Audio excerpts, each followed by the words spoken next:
शिरोमणि गजानन महाराज की जय।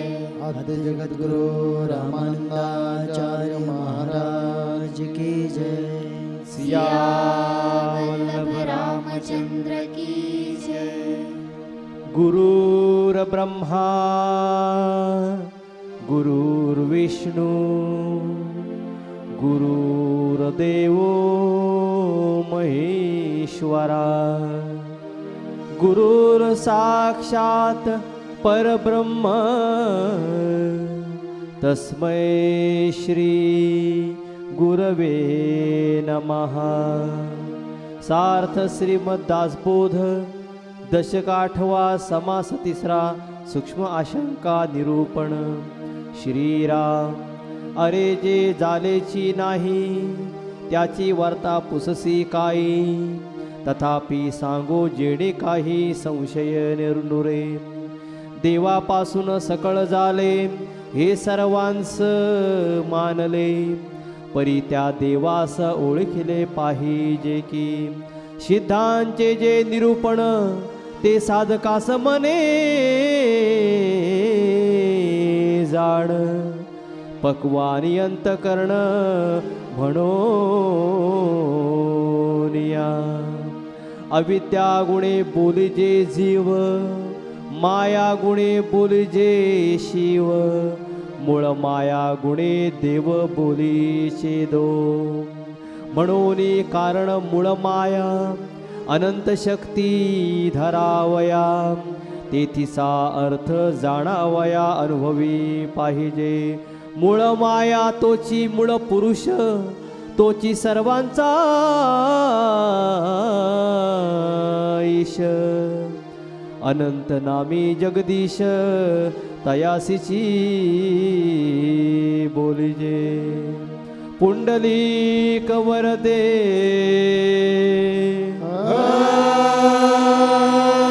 हरी विठ्ठल। श्री ज्ञानदेव तुकाराम पंढरीनाथ महाराज की जय। जगद्गुरु नरेंद्राचार्य महाराज की जय। अनंत श्री विभूषित जगतगुरु श्री रामानंदाचार्य स्वामी नरेंद्राचार्य जी महाराज के पावन चरण कमलों को कोटि कोटि वंदन करते हुए उन्हीं से आज्ञा लेकर श्रीमद् दासबोध का दशक का 8वां समास तीसरा सूक्ष्म आशंका निरूपण के बारे में आपको बताना चाहूँगी। सर्वप्रथम यहाँ उपस्थित सभी मेरे शिष्यगण भक्तगणों को मेरा सांप्रदायिक श्री गुरुदेव। पिछले सप्ताह हमने देखा, हमने सुना, हमारे ठाकुर भैया ने हमको बताया कि सूक्ष्म आशंका किसके बारे में, कि जो जिस ब्रह्मा ने हमको बनाया है, जिस ब्रह्मा ने हमको निर्माण किया है वो निर्गुण है, तो हमें ये माया कहाँ से आई। इस बारे में श्री दासबोध में सविस्तर से बताया गया है, जिसके बारे में हम चर्चा करेंगे, जिसके बारे में आपको बताऊंगी। उसके पहले हमें यहाँ पर ये जानना है कि ज्ञानी और अज्ञानी आदमी में क्या फ़र्क होता है। इस पृथ्वी पर जब हम आते हैं, इस धरती पर जब इंसान का जन्म होता है, तो वो अपने आप में प्रपंच चालू कर देता है, रिश्ते नाते बनाता है, धन दौलत इकट्ठा करता है, रिश्तेदार, घर, बंगला, गाड़ी, ऐसे धीरे धीरे वो प्रपंच में ही तल्लीन हो जाता है। इस प्रपंच को करते करते वो परमार्थ को भूल जाता है।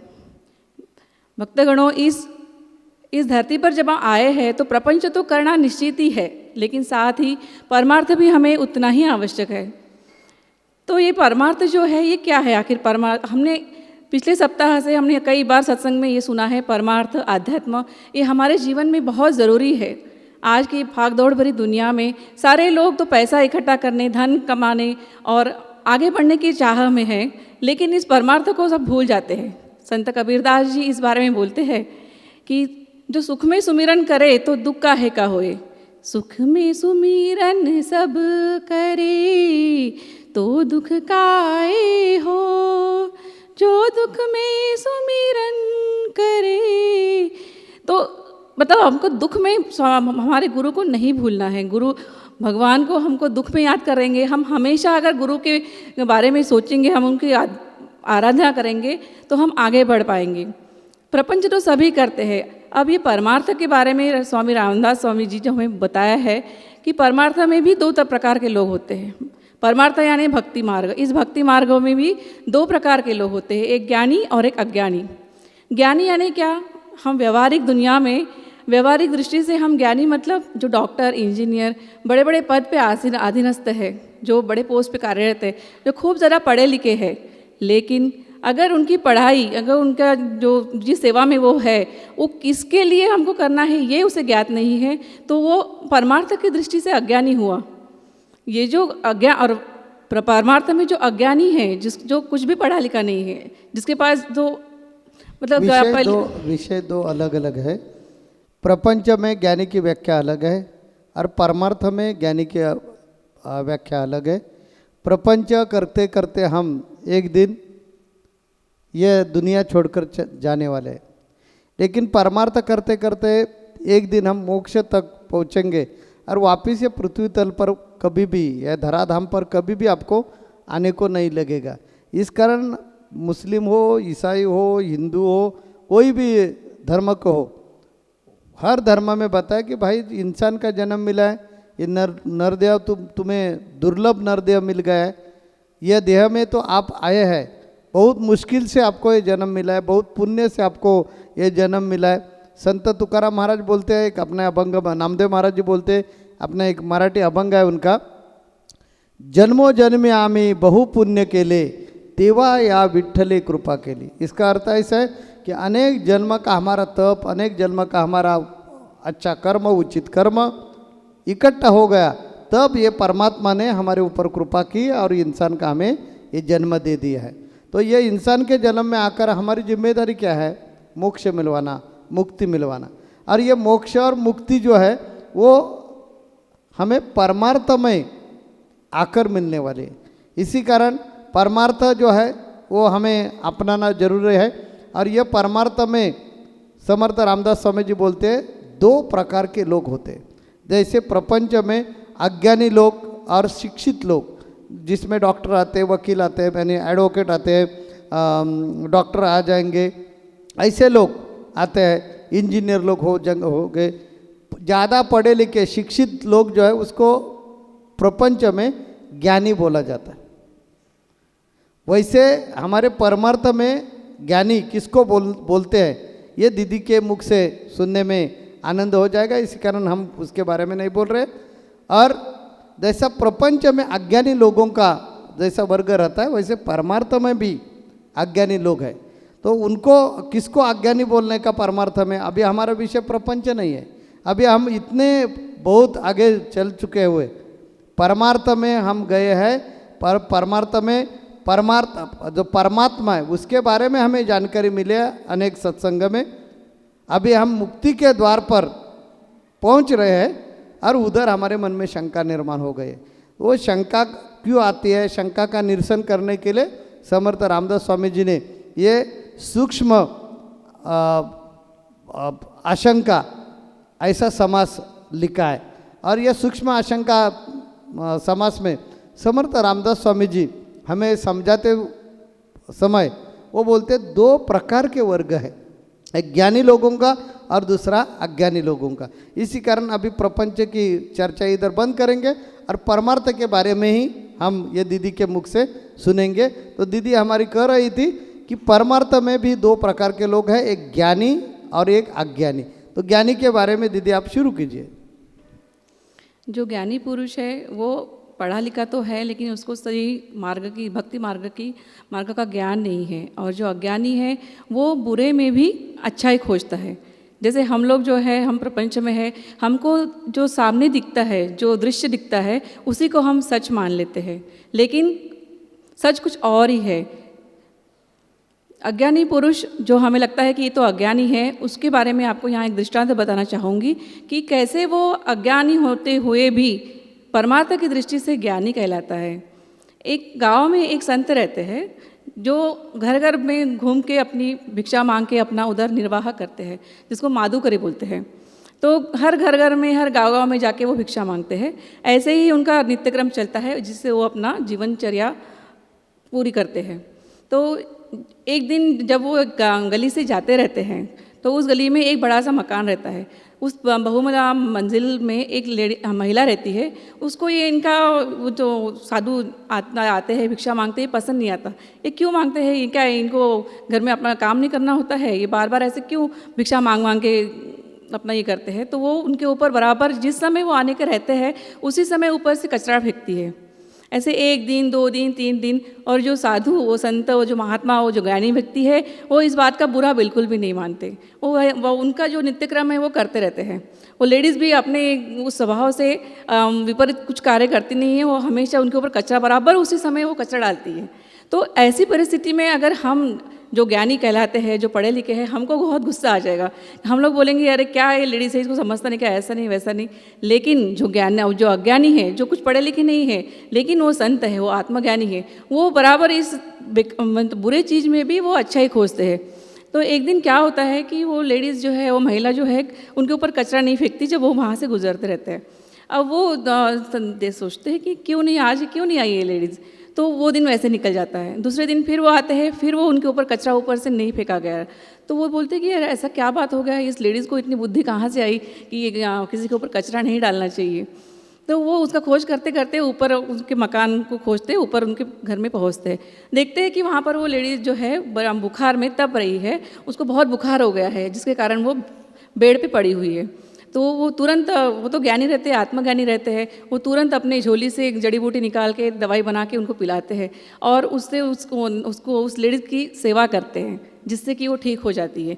अब ठीक होने के बाद वो महिला के आँखें खुल जाती है, बोलती कि देखो इस व्यक्ति को के ऊपर मैंने इतने दिन कचरा फेंका, इसको भला बुरा कहा, लेकिन वही व्यक्ति मेरे आज उसने ही मुझे बचाया है। तो उसको आँखें खुल जाती है और उसको मतलब सही में बोलती है कि ये ज्ञानी है, हम अज्ञानी हैं। तो ज्ञानी का मतलब यहाँ पर पढ़े लिखे से नहीं है। हम जैसे ज्ञानी व्यक्ति को हम यहाँ पर आए हैं, इस दुनिया में आए हैं तो षड्विकारों से भरे हुए हैं। षड्विकार यानी क्या, काम, क्रोध, मद, मोह, माया, लोभ, अहंकार आदि षड्विकारों से जकड़े हुए हैं। तो इस षड्विकारों के कारण हमें जो सामने दिखता है हम उसी को सच मानते हैं। उसके पीछे जो सच्चाई है वो केवल आत्मज्ञानी पुरुष बता सकते हैं। आत्मज्ञानी यानी क्या, जिनको खुद की पहचान हो, स्वस्वरूप की पहचान हो, सही क्या बुरा क्या, जो सामने दिख रहा है उसी को वो सच नहीं मानते। उसके पीछे मतलब बुरे में भी कुछ अच्छाई खोजने की कोशिश करते हैं। जैसे षड्विकारों के कारण मनुष्य घिरा हुआ है। जैसे रावण जो है अहंकार में गया, उसने श्री प्रभु रामचंद्र जी को नहीं पहचाना। क्या उनको लगा रामचंद्र जी तो साधारण व्यक्ति है, पुरुष साधारण इंसान के रूप में आए हैं, तो उनकी महानता वो समझ नहीं पाए। क्यों? क्योंकि उसको अहंकार हो गया था, तो षड्विकारों में भर गए थे। जैसे संत ज्ञानेश्वर महाराज जी है, वो ज्ञानी पुरुष थे, भले ही वो अज्ञानी थे पर ज़्यादा पढ़े लिखे नहीं थे, लेकिन उन्होंने इतनी बड़ी ज्ञानेश्वरी का निर्माण किया। उन्होंने एक भैंसे के सिर पर हाथ रखकर, दीदी आपको जो समझा रही है ये व्यवहारिक उदाहरण देकर समझा रही है, और ज्ञानी अज्ञानी के इधर थोड़ी सी गफलत हो रही है। इस कारण बीच में हम जरा माइक लेते हैं। देखिए, समर्थ रामदास स्वामी जी को जो ज्ञानी और अज्ञानी के बारे में चर्चा करने का है, वो परमार्थिक लोगों की चर्चा चालू है इसमें। और ये दीदी का थोड़ा सा गड़बड़ हो गई है, ये उदाहरण देते समय थोड़ा परमार्थिक थोड़ा प्रापंचिक ऐसी दे रही है। इस कारण हमें उनको जरा रुकाना पड़ता है। प्रापंचिक के बारे में अभी चर्चा ही करने का नहीं, ऐसे हमने पहले बताया। क्यों? क्योंकि हम इतने स्टेज तक आ गए हैं, प्रपंच वगैरह बहुत दूर रह गए। अभी परमार्थ यानी परमात्मा हमने समझ कर ले लिया है, हम साधक हो गए हैं, और अभी सिद्ध बनने में हम थोड़ा सा समय हमें है। और सिद्ध बनते समय हमारे मन में शंका निर्माण हो गई है कि भगवान यानी परमात्मा निरीच्छ है, निर्विकार है, अव्यक्त है, निरंजन है। ये सब हमारे साधु संत बोलते हैं। तो मेरे मन में ऐसी इच्छा निर्माण हो गई कि वो निरीच्छ है, तो ये सृष्टि उन्होंने निर्माण किया, ऐसे उन पर कैसा इल्जाम लगाते हैं संत। तो सृष्टि सत्य है यानी विश्व सत्य है, और परमात्मा सत्य है क्या? मानो हमने मान लिया कि परमात्मा सत्य है, तो यह विश्व असत्य है क्या? विश्व असत्य कैसे मानने का? क्योंकि दिखता है ना हमें, हम हमारे आंखों से उसको देख रहे हैं, उसमें उत्पत्ति है, स्थिति है और लय भी है। ये हमारे आंखों से हम देख रहे हैं और ये नहीं है, ऐसे कैसे मानने का? तो ऐसे मानने का क्या कि परमात्मा भी सत्य है और विश्व भी सत्य है, यानी परमात्मा भी है और ये विश्व भी किसी ने निर्माण किया नहीं है, वो आपसे आप निर्माण हो गया। ऐसे प्रॉब्लम में, ऐसे गोंधल में ये हमारा साधक आ गया है। उनको समझाने के लिए समर्थ रामदास स्वामी जी बोलते, ये आशंका, ये स्थिति तक पहुंचा हुआ जो साधक है उनको क्यों आती है? ऐसे समर्थ रामदास स्वामी जी ने ही प्रश्न निर्माण किया है और उनको जवाब खुद ही दे रहे हैं कि इतना है कि परमात्मा है वो मालूम हो गया, वो निर्गुण है ये समझ में आ गया, वो निरीच्छ है ये भी समझा। ये हमारा साधक इतना नज़दीक पहुंचा है परमात्मा के, और हमारे साधक के मन में निर्माण हो गए शंका कि ठीक है, हमने मान लिया कि विश्व असत्य है, तो असत्य कैसे बोलेंगे? दिखता है। और परमात्मा असत्य है ऐसे बोले तो वो सृष्टि निर्माण करते हैं, ऐसे हमारे साधु संत बोलते हैं। तो ये सत्य या ये सत्य, ऐसे तीन चीज़ों में वो कंफ्यूज हो गया। तो समर्थ रामदास स्वामी जी बोलते, इतने स्टेज पर जाकर भी ऐसे साधक के मन में शंका क्यों आती है? इसलिए ये समास है। तो समर्थ रामदास स्वामी जी का कहना है कि परमार्थ में भी, जैसा प्रपंच में दो प्रकार के लोग मिलते हैं, एक अज्ञानी और दूसरा ज्ञानी। वो ज्ञानी क्यों बोलते हैं उसको? क्योंकि उनको लौकिक ज्ञान हुआ है, जो क्षेत्र में वो पढ़ता है, शिक्षा मिलवाता है, उसमें से बहुत टॉप ज्ञान उनको मिला है, उस कारण उसको हम ज्ञानी बोलते हैं। और अज्ञानी ने इतना ज्ञान मिलवाया नहीं है,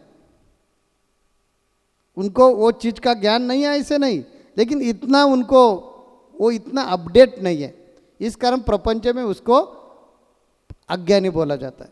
वैसे ही परमार्थ में भी है। परमार्थ में भी दो प्रकार के साधक दिखते हैं, चेले दिखते हैं, शिष्य दिखते हैं। एक है ज्ञानी और दूसरा है अज्ञानी। अभी आप लोगों के मन में शंका निर्माण हो जाएगी। समर्थ रामदास स्वामी जी बोल रहे हैं कि आपके मन में शंका आ जाएगी कि ज्ञानी किसको बोलने का और अज्ञानी किसको बोलने का। इसको अज्ञानी जिसको तो आप बोल रहे हैं उसको अज्ञानी बोले तो उनको पारमार्थिक ज्ञान है, उन्होंने इतने सत्संग अटेंड किए हैं, इतना गुरु के मुख से मार्ग समझा कर ले लिया है, परमात्मा नाम की एक कोई ना कोई शक्ति है ये मालूम हुआ है, विश्व नाम की एक शक्ति है वो भी उनको मालूम हो गया है, ये माया के वजह से पूरा विश्व चलता है ये भी उनको समझ में आ गया है, तो उनको अज्ञानी कैसे बोलेंगे बोलने का? ये ऐसे प्रश्न हमारे मन में आ जाएंगे। और ज्ञानी किसको बोलने का? तो समर्थ रामदास स्वामी जी को जो कहने का है वो हम एक उदाहरण देकर आपको समझाएंगे। दोनों प्रकार के दो एक एक उदाहरण दे देंगे। अज्ञानी किसको बोलने का? बहुत लोगों ने नवनाथ ग्रंथ सुना होगा या पढ़ा भी होगा। उसमें एक भर्तरी नाम के नाथ होकर गए। ये जो नव नारायण थे, कवि, हरि, अंतरिक्ष, प्रबुद्धि वगैरह जो नव नारायण थे उनमें से एक नाथ थे, एक नारायण थे, भगवान थे। और कलयुग का प्रारंभ करने के लिए उन्होंने जन्म लिया था। एक साधु के पास कटोरा रहता है उसको भर्तरी बोलते हैं। ये भर्तरी में उनका जन्म हुआ था इसलिए तो उनको भर्तरी बोलते हैं। वो आए थे किसके लिए? लोगों को मोक्ष का मार्ग दिखाने के लिए। और वो ऐसे फंस गए कि बाहर आने का वो नाम ही नहीं लेते थे। बाहर आना जरूरी था, लेकिन उनके सौभाग्य से उनको एक मित्र मिला, उनका नाम था विक्रम। विक्रम एक दिन राजा हो गया, क्योंकि ये भर्तरी ने बोला कि एक राक्षस, एक हैवान ये दिशा से वो दिशा तक जा रहा है, और ऐसा एक पक्षी बोल रहा है कि इनको जो मारेगा और उनका खून का तिलक जो अपने कपाल को और ये राजा का जो बाउंड्री है वहाँ जाकर लगाएगा, उनको ये देश का राज्य मिल जाएगा। तो उन्होंने विक्रम को बताया, विक्रम ने वैसी कृति की, और कोई दिन के बाद विक्रम वो देश का राजा हो गया। विक्रम राजा हो गया, ऑटोमेटिक भर्तरी भी युवराज हो गए, और धीरे धीरे बड़े हो गए, राजविलास में डूब गए, उनकी शादी हो गई। उनको 1000 पत्नी थी, ऐसे नवनाथ ग्रंथ में लिखा है। वो 1000 पत्नी थे, तो भी उनका पिंगला नाम के औरत पर बहुत प्यार था। इतना प्यार था कि वो एक दूसरे के अलावा रह भी नहीं सकते, इतना प्यार था। उनका जन्म किसके लिए है? लोगों का उद्धार करने के लिए। वो साधु संतों के माध्यम से सुनता था कि नरदेह मिल गया है, तो नरदेह की जिम्मेदारी है मुक्त होना, मोक्ष मिलवाना। ये राजा भर्तरी सुन रहा था, देख रहा था, अनेक लोगों ने मुक्ति मिलवाई है ये सब, लेकिन वो बाहर पढ़ने का नाम नहीं ले रहा था। इसी कारण गुरु गोरक्षनाथ को ऐसी कुछ किमिया करना पड़ी कि उन पर मुसीबत आ गई। पिंगला वो मृगा शयन करने के लिए यानी शिकार के लिए गए, और उनके मन में ऐसी इच्छा निर्माण हो गई, पिंगला का हमारे ऊपर इतना प्यार है तो देखेंगे, उनकी परीक्षा देखेंगे। और परीक्षा देखने के लिए उन्होंने एक मृगा मार दिया और अपना पूरा राजवस्त्र उसमें भिगाकर भेज दिया, और प्रधान को बोले रानी को दिखाइए, और रानी को बोलिए महाराज शिकार करते समय ख़त्म हो गए, तो क्या करते हो देखो और जल्दी आइए मुझे मिलने के लिए। प्रधान ने राज आज्ञा का पालन किया और जाकर पिंगला को बताया। पिंगला का बहुत प्यार था भर्तरी पर, इस कारण पिंगला त्वरित सती निकलने के लिए चल पड़ी। प्रधान ने देखा और तुरंत वो भाग दौड़ करके जहाँ राजा बैठा था उधर आने का उन्होंने प्रयास किया, लेकिन किस्मत का भाग ऐसा है कि रास्ता भूल गया और पिंगला उधर खत्म हो गई। अपने पास टाइम कम है, इस कारण शॉर्टकट में बताते। जब राजा वापस आ गए राजवाड़ा में, तब उनको मालूम हो गया कि पिंगला खत्म हो गई। वो स्मशान में जाकर उनका आक्रोश करने लगा। तब गोरक्षनाथ आ गए और गोरक्षनाथ ने उनका भ्रम दूर किया कि अरे ये अष्टदा प्रकृति का जो देह है उस पर इतना आपका प्यार है, और जिनके लिए आप आ गए वो भूल गए, और ऐसे उनको वापस वो मार्ग में आ गए। मालूम है ये देह किसके लिए है, ये देह का कर्तव्य क्या है, ये हमारा इंसान जन्म का फर्ज क्या है, ये मालूम होके भी हम प्रपंच में फंसते हैं। उसको समर्थ रामदास स्वामी जी बोलते हैं अज्ञानी। ऐसे बहुत से लोग अज्ञानी, परमार्थ के बारे में जानकारी रहती है, हम तो वही पंगत में बैठते, क्योंकि हम सत्संग में आते। सत्संग में परमार्थ क्या चीज़ है, नरदेह क्या चीज़ है, नरदेह क्यों मिला है, कैसा मिलता है, उनकी जिम्मेदारी क्या है, सब सुनते हैं। तो हम परमार्थिक लोग हैं, और परमार्थ में आकर भी हम अज्ञानी जैसे रहते हैं। ऐसे लोगों के मन में शंका निर्माण हो जाती है, क्या ऐसा हो सकता है, परमात्मा निर्गुण है तो परमात्मा ही निर्माण कर सकता है, और परमात्मा ने निर्माण नहीं किया तो सृष्टि है ना, कैसे बोलेंगे, मिथ्या कैसे बोलेंगे, दिखती है, और दिखती है ऐसे बोले तो परमात्मा निरीक्ष है। ऐसे गोंदल में हम फंस जाते, उसको बोलते अज्ञानी। अरे ऐसे अज्ञानी लोग गुरु के शब्द के ऊपर, वचन पर ऊपर विश्वास नहीं रखते, और बार बार उनको घूमना पड़ता है।